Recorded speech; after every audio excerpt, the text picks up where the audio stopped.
CBSE ने हमारा exam pattern को चेंज कर दिया है एंड अभी भी बहुत सारे मेरे छोटे भाइयों और बहनों को लगता है कि अगर वो मैक्रो के सारे कॉन्सेप्ट्स को याद करके और यहाँ पर जो इंडियन इकोनॉमी है उसको पूरा रट के अगर एग्जाम देने के लिए जाएंगे तो उनको भैया 80 में से 80 मार्क्स मिल जाएंगे। बट ये एक बहुत बड़ी गलतफहमी है। एक्चुअली में अब जो एग्जाम पैटर्न क्योंकि चेंज हो चुका है तो अब हमको समझना पड़ेगा कि भैया क्वेश्चन का पैटर्न क्या आता है और उसके हिसाब से उन क्वेश्चंस को प्रैक्टिस करना पड़ेगा। साथ ही साथ हमको टॉपर्स के आंसर शीट में से उनके आंसर्स को भी एनालाइज करना पड़ेगा कि भाई वो ऐसा क्या अच्छा कर रहे हैं और हमारी यहाँ पर क्या गलतियाँ हो रही हैं। तो आज की वीडियो में मैं आपको क्वेश्चन पेपर भी दिखाऊंगा प्रीवियस ईयर का, जिससे हम लोग एग्जाम पैटर्न देखेंगे, साथ ही साथ हम लोग टॉपर्स की आंसर शीट को एनालाइज करेंगे ताकि आपको कोई भी कंफ्यूजन ना रहे और आपकी जो प्रिपरेशन है वो नेक्स्ट लेवल पे पहुंच जाए। तो चलो यार जल्दी से वीडियो को स्टार्ट करते हैं, लेकिन उससे पहले चैनल को जरूर सब्सक्राइब कर देते। तो सबसे पहले अगर मैं क्वेश्चन दिखाता हूं आपको, तो सबसे पहला टाइप ऑफ क्वेश्चन होता है स्टेटमेंट टाइप ऑफ क्वेश्चन। ये जो स्टेटमेंट बेस्ड क्वेश्चन होते हैं इसमें आपको दो स्टेटमेंट दिए रहते हैं। अब जो दोनों स्टेटमेंट होते हैं ना, इसको आपको पढ़ना है और ये पता करना है कि भैया करेक्ट है कि नहीं है। ये दोनों स्टेटमेंट भी करेक्ट हो सकते हैं, इनमें से एक भी करेक्ट हो सकता है और दोनों गलत भी हो सकते हैं। तो यहाँ पर आपको 4 ऑप्शन दिए हैं, आप देख सकते हो। अगर आपको स्टेटमेंट क्वेश्चंस की प्रिपरेशन करना है तो अपने कॉन्सेप्ट्स पर प्रिपरेशन करो, कोई दिक्कत नहीं। अगर आपको पता है कि कॉन्सेप्ट क्या है आप आराम से स्टेटमेंट क्वेश्चन कर लोगे।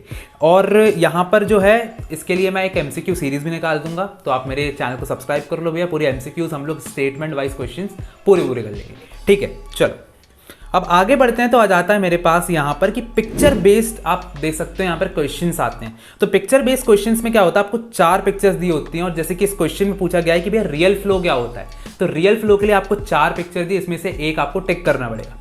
अगर आप इस बार का 2024 वाला जो सैंपल पेपर अगर आप देखते हो तो सैंपल पेपर में आपको फ्लो चार्ट भी दिखाई देगा। तो भैया फ्लो चार्ट वाले क्वेश्चंस भी आ सकते हैं, माइंड मैप भी आपको आ सकता है। ये जो क्वेश्चंस होते हैं ये कंपैरेटिवली बहुत ईजी होते हैं। इसमें आपको बस एक चीज़ यहाँ पर पता करनी पड़ती है और बहुत ही ईजी क्वेश्चंस आते हैं, ऐसा कुछ नहीं आने वाला है। तो अगर आपने प्रिपरेशन करी है, पूरी बुक को रीड किया है, तो आराम से आपको ये वाले क्वेश्चंस बन जाएंगे। इसमें अपन को अलग से दिमाग नहीं लगाना है। अब आगे बढ़ते हैं। तो अगर आप 4th वाला देखोगे तो फिर से स्टेटमेंट क्वेश्चन आ जाता है। इससे मैं आपको ये बताना चाहता हूँ कि जो स्टेटमेंट क्वेश्चंस है ना, ये आपके मैक्रो इकोनॉमिक्स और इंडियन इकोनॉमी में सबसे ज़्यादा आपको देखने को मिलेंगे। तो यहाँ पर आपको स्टेटमेंट क्वेश्चंस की बहुत अच्छे से प्रिपरेशन करनी है। अब अगर मैं आगे चलता हूँ और यहाँ पर आगे बढ़ जाता हूँ तो यहाँ पे आएगा आपके पास सेंट्रल बैंक के ऊपर यहाँ पर एक क्या दी गई है, केस स्टडी दी गई है। तो अब आपका जो 3rd टाइप ऑफ क्वेश्चन होता है that is case based question.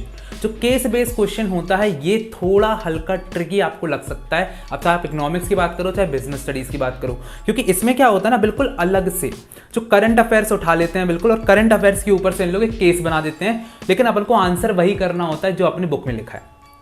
तो यहाँ पर अगर आप देख सकते हो तो यहाँ पर सेंट्रल बैंक के बारे में बात किया कि फंक्शन ऑफ सेंट्रल बैंक बताना है। तो अब देखो यहाँ पर आपको क्या करना है, आराम से पेशेंस के साथ इस क्वेश्चन को से डरना नहीं है, बिल्कुल बिल्कुल आराम से एक एक वर्ड को रीड करना है, आपको अपने आप ये समझ में आएगा। और ऐसे बहुत सारे केस बेस्ड क्वेश्चंस मैंने अपनी दूसरी वीडियोस में कवर किए हैं, तो आप उनको जाकर के चेकआउट कर सकते हो, लेकिन उसके पहले पूरे पैटर्न को समझ लेना, ठीक है। तो यहाँ पर एक आपका 3rd टाइप हो जाता है केस बेस्ड क्वेश्चन। अब अगर मैं 4th वाले पे चलता हूँ तो 4th जो आता है वो सबसे ज़्यादा पॉपुलर है, आपको हर जगह पे मिलेगा, चाहे आप सीयूईटी की बात करो चाहे बोर्ड्स की बात करो, और ये होता है आपका असर्शन रीजन वाले क्वेश्चंस। भैया बहुत इंपॉर्टेंट हैं और भैया टॉपर बच्चे भी इसमें गलती कर देते हैं। तो यहाँ पर आपको असर्शन रीजन को बहुत अच्छे से देखना है। असर्शन रीजन में प्रॉब्लम क्या जाती है वो समझाता हूँ। असर्शन रीजन सबसे पहली बात आपको चेक करना पड़ता है कि दोनों स्टेटमेंट जो दिए गए हैं असर्शन रीजन के अंदर वो ट्रू है कि नहीं। अब आपने ये तो पता लगा लिया कि अच्छा भाई ट्रू है कि नहीं, अब समझ लो दोनों ट्रू है, ठीक है, आपको पता चल गया दोनों करेक्ट है। अब आपको ये देखना पड़ेगा कि असर्शन और रीजन के बीच का रिलेशनशिप बैठ रहा है या फिर नहीं बैठ रहा है। रिलेशनशिप का मतलब होता है कि जो रीजन है उसमें जो स्टेटमेंट लिखा है वो असर्शन को जस्टिफाई करना चाहिए। यानी कि असर्शन में फॉर एग्जांपल लिखा है कि ये एप्पल है, तो रीजन में लिखा होना चाहिए कि एप्पल क्यों है। समझ में आ रहा है? तो अगर वो दोनों इंटर रिलेटेड हैं तो यस, यहां पर आपका जो पहला ऑप्शन है कि both assertion and reason are true and reason is the correct explanation of A, ये वाला लग जाता है। पर अगर रीजन उसको जस्टिफाई नहीं कर रहा, फॉर एग्जाम्पल रीजन में एप्पल की जगह मैंगो की बात कर रहा है, तो यहां पर फिर आप क्या करोगे, सेकंड वाला ऑप्शन टिक करोगे कि भाई दोनों ट्रू तो हैं, लेकिन यहां पर फिर वो मैंगो की बात कर रहा है, तो ये भैया गलत एक्सप्लेनेशन इसका हो जाता है। 3rd बात हो जाती है कि या तो एक ट्रू है या तो एक फॉल्स है। 4th में आता है या तो वो ट्रू है या तो वो फॉल्स है। दोस्तों यहाँ पर अगर आपको ये समझना पड़ेगा कि यहाँ पर रिलेशनशिप समझने में सबसे ज़्यादा प्रॉब्लम आती है, मतलब रियल लाइफ में भी जाती है और असर्शन रीजन में भी जाती है। सो इसलिए मैं आपको ये बोलूँगा कि इसकी प्रैक्टिस आपको सबसे अच्छे से करना है। वैसे इसकी ज़्यादा क्वांटिटी तो नहीं आती है, लेकिन आपको CUT के लिए भी आप प्रिपरेशन कर ही रहे हो, तो यहाँ पर भैया असर्शन रीजन करना बहुत इंपॉर्टेंट है। ठीक है, अब यहाँ पर 11th क्वेश्चन आपका अगर आप लोग देखते हो तो आ जाता है, यानी कि अब मैं आ गया हूँ 3 मार्क्स वाले क्वेश्चन पे। जो 3 मार्क्स वाले क्वेश्चन अगर आप उन पर देखते हो तो यहाँ पर distinguish between value addition and final value of output, ऐसा क्वेश्चन आपको देखने को मिल सकता है। और जब भी डिस्टिंग्विश आता है तो यहाँ पर मैं आपको टॉपर की आंसर शीट दिखाना चाहता हूँ कि टॉपर ने इसको कैसे किया। तो टॉपर ने डेप्रिसिएशन और कैपिटल लॉस पे किया है, क्योंकि ये दूसरा पेपर है। ठीक है, सो आपको बस इतना समझना है कि मैं क्या समझाना चाह रहा हूँ, किस तरफ इशारा कर रहा हूँ। मैं इशारा कर रहा हूँ बेसिस ऑफ डिफरेंस के ऊपर। हमेशा जब भी आप डिफरेंस वाले क्वेश्चन करते हो, डिस्टिंग्विश वाले क्वेश्चन करते हो, आपको बेसिस ऑफ डिफरेंस जरूर से जरूर लिखना है। अगर आपके बुक में बेसिस ऑफ डिफरेंस नहीं लिखा हुआ है तो आप खुद से भी बना सकते हो, बहुत ईजी होता है। फॉर एग्जांपल पहली बार में अगर आप डिफरेंशिएट करोगे तो डेफिनेशन लिखोगे, तो यहाँ पर साइड में डेफिनेशन या फिर मीनिंग लिख सकते हो। सेकंड में आप कुछ भी चीज़ लिखते हो तो उसका, जैसे यहाँ पर नेचर एक्सप्लेन किया गया तो नेचर लिख दिया। थर्ड में इन्होंने प्रोविजन एक्सप्लेन किया तो प्रोविजन लिख दिया। ऐसे करके आपको एक बेसिस जरूर बनाना है, तो इससे आपके भैया अच्छा प्रेजेंटेशन होता है और प्रेजेंटेशन के नंबर नहीं कटते हैं, तो ये एक बहुत अच्छी चीज़ होती है। ठीक है, इसके अलावा अगर आपको कोई न्यूमेरिकल आ जाता है तो कभी भी न्यूमेरिकल अगर सॉल्व करते हो तो एक स्टेप पर कभी नहीं करना कि आपने एक फॉर्मूला लिखा उसके नीचे सॉल्व कर दिया, हो गया। अगर आपका सही आंसर भी आया है तब भी आपके मार्क्स कट जाएंगे। यस, आपने बिल्कुल सही सुना, आपका नंबर, आपने बिल्कुल सही किया है सब कुछ, आपके तब भी नंबर कटेंगे। क्यों कटेंगे? क्योंकि यहाँ पर आपने स्टेप वाइज नहीं किया और उनकी स्टेप वाइज मार्किंग होती है। तो स्टेप वाइज मार्किंग की वजह से ही आपको यहाँ पे क्या करना पड़ेगा, सबसे पहले आपको फॉर्मूला लिखना है, उसके बाद फिर आपको उसमें वैल्यूज पुट करना है, उसके बाद फिर आपको आंसर निकालना है। 3 स्टेप का आपका क्वेश्चन आंसर हुआ, तो यहाँ पर 3 नंबर आपको मिल जाएंगे। समझ में आ रहा है आपको? तो ऐसे करके आपको न्यूमेरिकल सॉल्व करना है। ठीक है, ये आपका एक टाइप हो जाता है। फिर नेक्स्ट पर चलते हैं तो जाता है अब अपने पास कि अब आपको 3 नंबर के क्वेश्चन पे भी यहाँ पर केस बेस्ड क्वेश्चन आ सकता है। आपको क्या करना है, बिल्कुल भी डरना नहीं है, आराम से बिल्कुल रीड करना है पूरे केस को, फिर क्या पूछा गया है उसके बारे में बात करना है। फॉर एग्जांपल यहाँ पर सेंट्रल बैंक के बारे में पूछा गया था कि अगर उसने अपना लेंडिंग रेट को इंक्रीज कर दिया 140 से, तो यहाँ पर क्या हो रहा है, यहाँ पर क्या करेक्टिव एक्शन लेना पड़ेगा। सो यहाँ पर बेसिकली बैंक रेट और रेपो रेट इन सब की बात की जा रही है। अब देखो मैं आपको एक आंसर दिखाता हूँ बैंक रेट का, ये अलग है, ये तो इस क्वेश्चन का आंसर नहीं है, ये अलग है, बट आपको समझ में आएगा कि कैसे आंसर लिखते हैं। तो अगर मैं टॉपर को देखता हूं तो देखो टॉपर ने सबसे पहले लिखा है कि बैंक रेट जो है इट रिफर्स टू एक सेकेंड, हाँ, it refers to the rate of interest at the RBI the central bank lends funds. अब देखो यहाँ पर एक बहुत इंपॉर्टेंट चीज़ है, सेंट्रल बैंक पूरे वर्ल्ड में यूज होता है। अगर आपको पूरे वर्ल्ड की बात करना है तो सेंट्रल बैंक यूज कर सकते हो। तो अगर क्वेश्चन में सेंट्रल बैंक यूज किया तो ठीक है, लेकिन अगर आप स्पेसिफिकली इंडिया की बात करना चाहते हो तो फिर आप reserve bank of India use करते हो। होता क्या, अपन लोग वर्ल्ड के लिए भी RBI यूज कर देते हैं, तो वहां नंबर कट जाते हैं। सही साथ अगर आप देखोगे लैंड फंड्स के ऊपर इनने क्या किया है, अच्छा सा हाईलाइट कर दिया है कि भैया लैंड फंड कर दिया, तो यहाँ पर एक अंडरलाइन कर दिया कि हम ये बताना चाहते हैं कि यहाँ पर इंपॉर्टेंट चीज क्या है। तो हमेशा जो भी आपके आंसर की इंपॉर्टेंट कीवर्ड्स हैं उसको आपको यहाँ पर क्या करना है, अच्छे से अंडरलाइन करना है, बिल्कुल सुकून से, ताकि जैसे ही हम इस आंसर को देखें हमको समझ में आए, अच्छा भाई ये पढ़ना है। तो इससे आप क्या कर रहे हो, चेकर की हेल्प कर रहे हो, और चेकर आपका जल्दी जल्दी टिक मार्क करके उसका दिमाग खराब नहीं होगा एंड वो आपको अच्छे नंबर देगा। यहाँ पर अगर इनवर्स रिलेशनशिप इनने बताया तो इनवर्स रिलेशनशिप के ऊपर इनने एक लाइन खींच दी। ठीक है, तो यहाँ पर समझ रहे हो ना, इसको बोलते हैं हाईलाइट करना, लेकिन ज़्यादा भी वो ऐसा वाला नहीं करना, कलर वलर करने लगो। ठीक है, ओके। तो ऐसे करके इनने अगर देखोगे आप, ये था 3 नंबर का क्वेश्चन, इन्होंने 3 पॉइंट्स दिए हैं और लास्ट में छोटा सा कंक्लूजन लिखा है कि भाई मैं क्या बताना चाह रही थी, यानी कि सेंट्रल बैंक क्या करता है, रेपो रेट से क्या होता है, बैंक रेट से क्या होता है। तो इससे क्या होता है, भाई कंक्लूजन लाइन लिखते हो तो वो एक अच्छा शो करता है आपके आंसर को, तो ये जरूर लिखना। ठीक है, ओके। अब चलते हैं अपने 5th क्वेश्चन के ऊपर। जरा 5th क्वेश्चन को मैं अच्छे से जूम यहाँ पर करता हूँ तो आ जाता है यहाँ पर, explain the governments bank function of the central bank. सिर्फ एक क्वेश्चन मुझे यहाँ पर मिला था बहुत मुश्किल से, जहाँ पर डायरेक्ट पूछा गया हो कि यहाँ पर गवर्नमेंट बैंक फंक्शन क्या होता है सेंट्रल बैंक का, वरना हर जगह पर या तो केस बेस्ड क्वेश्चन है या तो स्टेटमेंट बेस्ड क्वेश्चन है। तो आपको ये समझना है कि आपको इनडायरेक्टली अब चीज़ें पूछी जाएंगी, आपको डायरेक्टली कभी भी ऐसे क्वेश्चंस बहुत ही आपको कम देखने को मिलेंगे। ठीक है, तो इसका आपको आंसर करना है, तो इसके लिए मैंने आपको टॉपर्स का आंसर दिखाया ही है, बहुत ही प्रिसाइज, जितने नंबर का उतने पॉइंट्स लिखो और इंपॉर्टेंट चीज़ को हाईलाइट कर दो। अब चलो अपन लोग आगे चलते हैं। तो अब यहाँ पर आ जाता है अब देखो ये यहाँ पर 3 नंबर का क्वेश्चन ही है, पर यहाँ पर नेशनल इनकम की बात की गई है। और नेशनल इनकम में एक चीज़ आप बहुत ध्यान से देखो, आपको एक यहाँ पर टाइप बताता हूँ। National income is always greater than domestic income. Do you agree with this statement? Support your answer with a valid reason.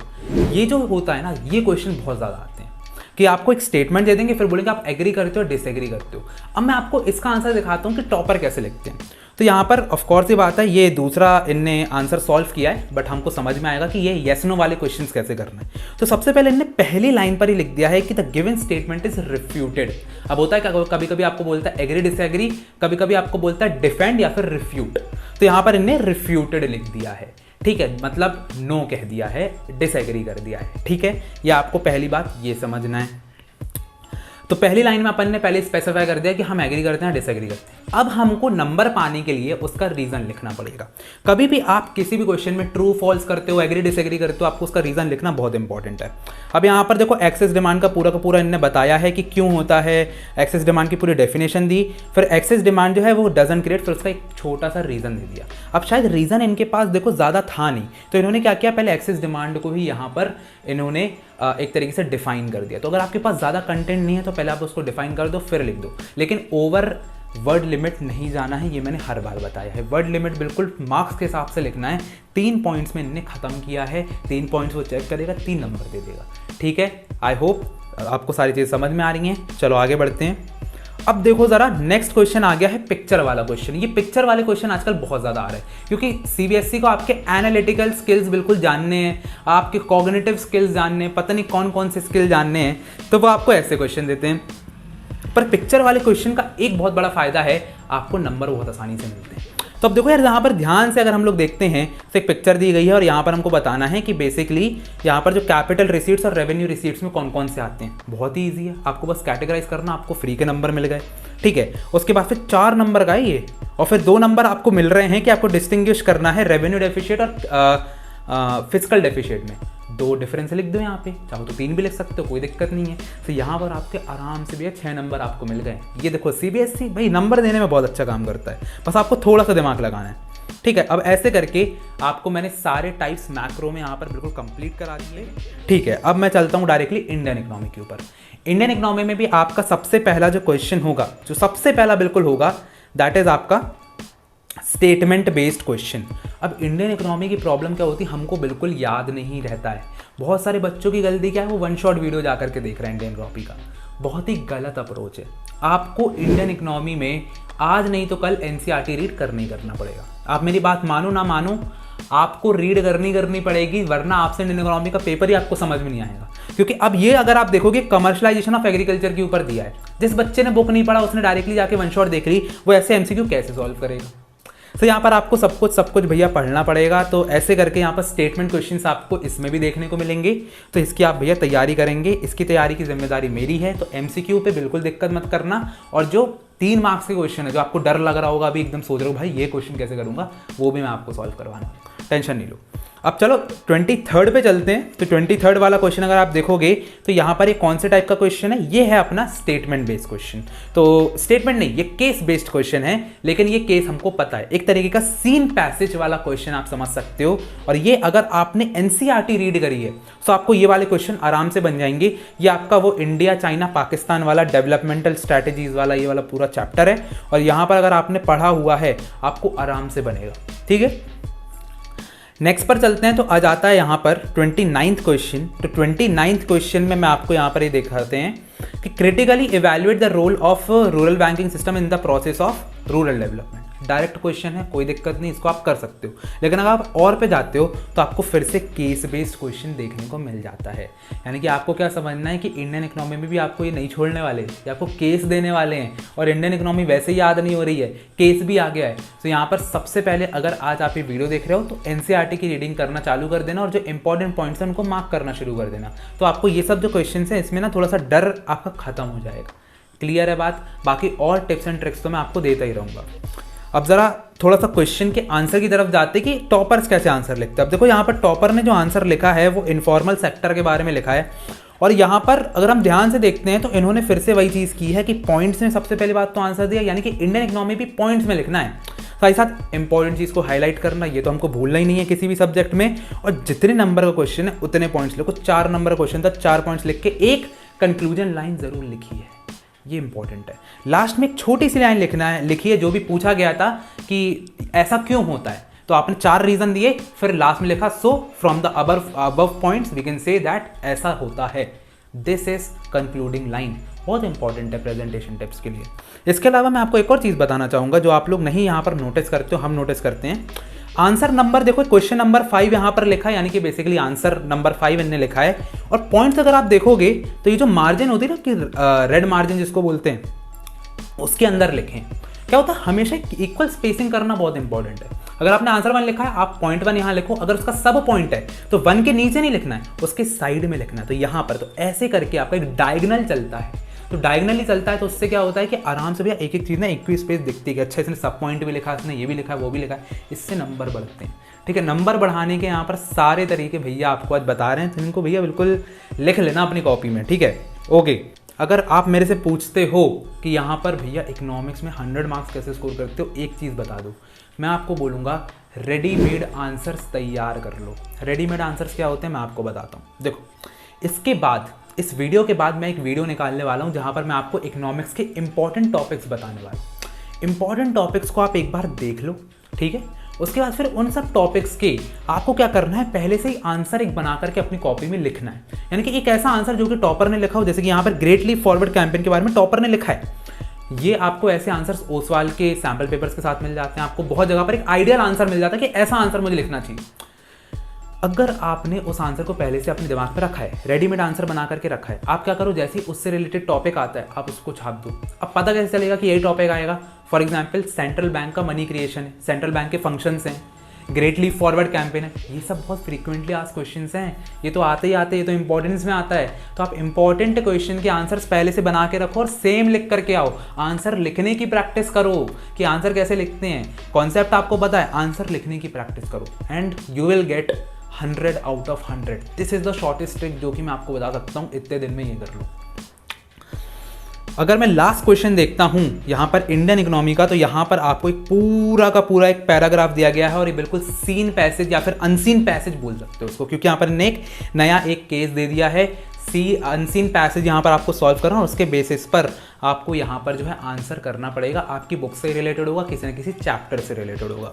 सो यहाँ पर हमने जो है पूरी की पूरे टॉपर्स के आंसर शीट और यहाँ पर पूरा का पूरा जो एग्जाम पैटर्न है उसको डिकोड कर लिया। आई होप आपको आज की सारी चीज़ें समझ में आई होंगी एंड मुझे पता है कि आपको अभी भी अकाउंट्स, इकोनॉमिक्स में, बिजनेस में, इंग्लिश में हर जगह पे दिक्कत जा रही है। तो उसका सारा सॉल्यूशन आपको मेरे चैनल पे मिलेगा। तो चैनल को आप सब्सक्राइब कर लेना और अगर आज की वीडियो पसंद आई हो तो लाइक करो, सब्सक्राइब करो, कमेंट करो और ज़्यादा से ज़्यादा शेयर करो ताकि हमारी भी हेल्प हो और आपकी भी बहुत सारी हेल्प हो। तो यार मिलते हैं अगली वीडियो में, तब तक के लिए ऑल द बेस्ट।